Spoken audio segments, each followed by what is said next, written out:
इन्होंने अपनी तरफ से एक बैरिकेडिंग लगा दिया कि कोई आएगा नहीं, तो हम दिल से तो उनके साथ थे लेकिन सामने नहीं आए, क्योंकि हम उनकी लड़ाई में इंसाफ चाहते हैं, ना कि अपना चेहरा चमकाना चाहते हैं। अब जब उन्होंने दरवाजे खोले तो मैंने इनसे कहा कि बेफिक्र रहो। इस आंदोलन के बारे में दो चीजें जाननी पड़ेंगी। पहली ये कि ये आंदोलन सिर्फ जो सरकार आज चेहरा दिखा रही है कि जाटों का आंदोलन है, ये अच्छा नहीं है लोकतंत्र में कि जाट खिलाड़ी। अगर आज ये जाट खिलाड़ी हैं तो कल इन्हीं जाट खिलाड़ियों के जब ये गौरवान्वित कर रहे देश पे, तब भी तो आप तालियां पीट रहे थे, तब कुछ क्यों नहीं हुआ। आज अगर वो अपनी मांग को लेके बैठे हैं तो आप उनको जाति के चश्मे से देख रहे हो, धर्म के चश्मे से देख रहे हो। जब देश के लिए कोई खेलता है ना, तो हम कहीं रहते हो, किसी पार्टी में हो, किसी गांव में रहते हो, किसी जिले प्रदेश में रहते हो, हमारे दिल में एक तमन्ना होती कि हमारे जो राष्ट्र का जो प्रतिनिधित्व करे वो जीते। हमारे लिए कोई चश्मा नहीं होता उस समय।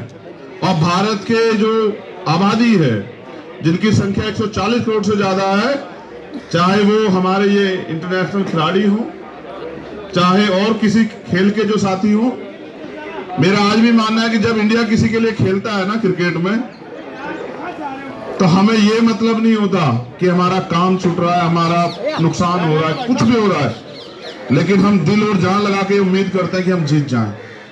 इसके लिए भारत के नागरिकों को पैसा थोड़ा मिलता है, ये समर्थन दिल से आता है अपने देश के प्रति। देखो, मैं इनसे भी कहना चाहता हूं, पहले इनसे स्पेशली कहना, ये बहादुर लोग रोते नहीं है, तुम्हारी आंखों के आंसू हमें कमजोर कर रहे हैं।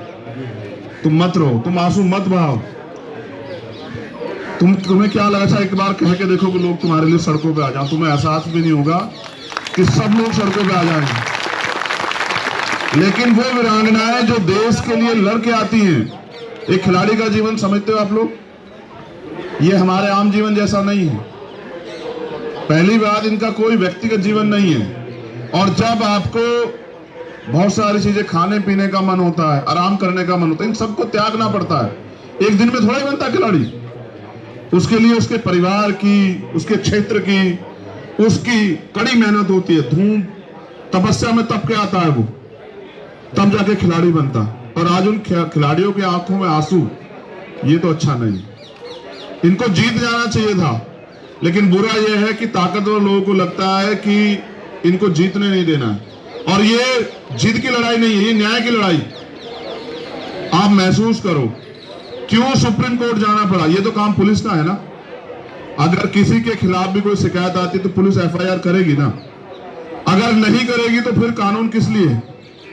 हम एक लोकतांत्रिक देश में रहते हैं, अनेक पार्टियां हैं, अनेक जाति हैं, अनेक धर्म हैं, लेकिन लोकतंत्र की खूबसूरती यह है कि आलोचना भी हो, विरोध भी हो, समर्थन भी हो और संघर्ष भी। जब वो अच्छा काम कर रहे थे, खिलाड़ियों ने उनका बढ़ चढ़ के समर्थन किया, कभी विरोध नहीं किया। आज जब वो गलत कर रहे हैं तो उनका विरोध हो रहा है।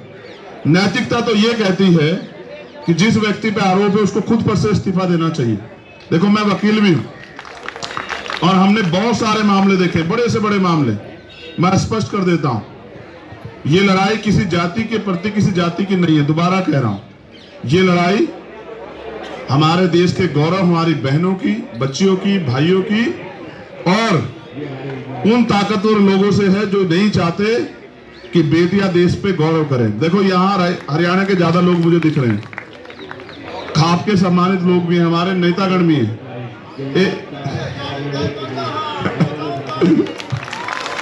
एक दिन वही हरियाणा था जहां बेटियों को इतने अवसर नहीं थे। आज का हरियाणा है जहां बेटियों के नाम से हरियाणा की पहचान होती है। मैंने तो देखा, ओलंपिक में बेटियां मेडल लेके आई, सारे बेटे कमजोर पड़ गए, पढ़े या नहीं पढ़े। तब हम खुश हुए, हमने तालियां बजाई, हम सेल्फी खिंचवाने के लिए घूम रहे थे। और मुझे तो इस देश में इतने मजबूत प्रधानमंत्री मैंने देखा, जो टीम हार भी गई उनको उन्होंने फोन किया कि भाई आप घबराना मत। लेकिन आज पता नहीं, पिछले कुछ समय में परिस्थिति बदली। आज वो बेटियां यहीं बैठी हैं, उनसे कुछ गज की दूरी पे। आज आवाज नहीं जा रही है, आज आवाज नहीं जा रही। देखो, पिछले कुछ समय में बहुत कुछ बदला। इस बात पे गहराई से सोचो आप लोग। ये आज की लड़ाई नहीं। जब भी कोई लड़ने के लिए आए, चाहे वो किसान हो, नौजवान हो, कोई भी हो, चाहे किसी जाति का और धर्म का अपने अधिकारों के लिए आया, सरकार ने एजेंडा सेट कर दिया तभी।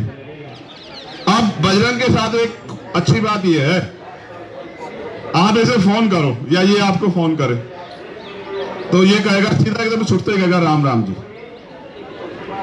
अब इसको कैसे आप एजेंडे में सेट करोगे? आप इसको मुसलमान कहोगे, आप इसको खालिस्तानी कहोगे, आप इसको धर्म विद्रोही कहोगे, आप इसको टेररिस्ट कहोगे, क्या कहोगे? यहां सरकार आके फंस जा रही है, वरना सत्यता ये यहां बैठने नहीं देते।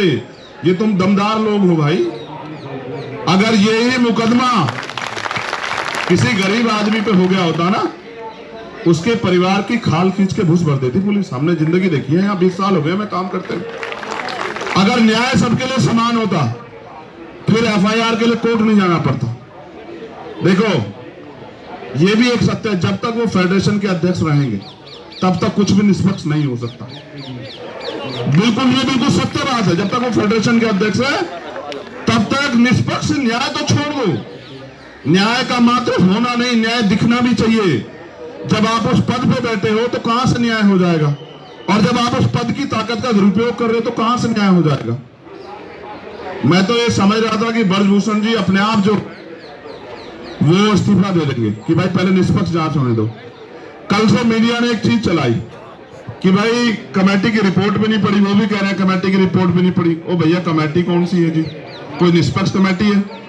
कोई जो साहब उस कमेटी को लीड कर रहे हैं सरकार के लोग हैं, सरकार के नेता हैं, सरकार से जुड़े लोग हैं। मेरा तो ऐसा मानना है जिनका रोजगार इस सरकार से चल रहा है वो बेचारे क्या निष्पक्ष हो जाएंगे बताओ? अगर कमेटी बनानी है ना तो चीफ जस्टिस साहब बैठे तो हैं, उनके नेतृत्व में बनवा दो, पता लग जाएगा तुम्हें सारी चीज का कैसे जांच होती है। देश के लिए सबसे महत्वपूर्ण बात आज ये है कि देश के जो सुप्रीम कोर्ट के हमारे चीफ जस्टिस हैं उनके वो रीढ़ की हड्डी वाले हैं, और यही सरकार के लिए परेशानी है, यही एकमात्र परेशानी है।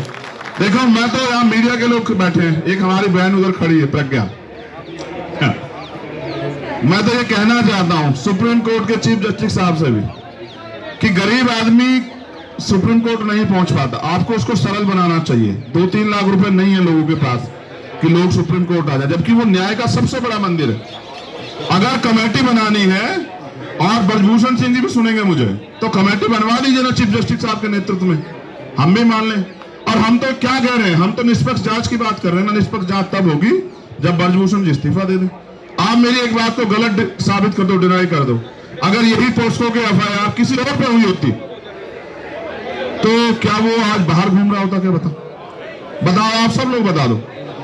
अच्छा देखो बोलो फिर। अच्छा देखो एक चीज और सुनो, पिछले कुछ समय से ट्रेंड बदला है। आरोपी के पक्ष में पंचायत होती है, आरोपी के पक्ष में डिबेट होती है, और हमारी सम्मानित मीडिया खड़ी है, ये उसको डिफाइन करने लग जाते हैं बार बार। देखो भक्ति से काम नहीं चलेगा। भक्ति तो आशा राम जी की भी बहुत लोग करते थे नहीं करते हैं? बताओ। देखो उदाहरण बता रहा हूं, 1 मिनट सुनो, उदाहरण बता रहा हूं आपको।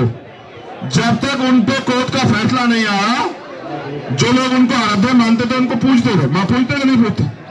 जब कोर्ट का फैसला आया तभी तो पता लगा ताकतवर है तो क्या अपराध नहीं कर सकता है? क्या धर्म का चोला उड़ ले तो अपराध नहीं कर सकता? कर सकता है। हरियाणा के लोग तो राम रहीम जी के गवाह हैं। बताओ, आप इस बात को नोट करो। देखो पैरोल मिलती है, सब कुछ मिलती है, आम आदमी को दिला दो पैरोल।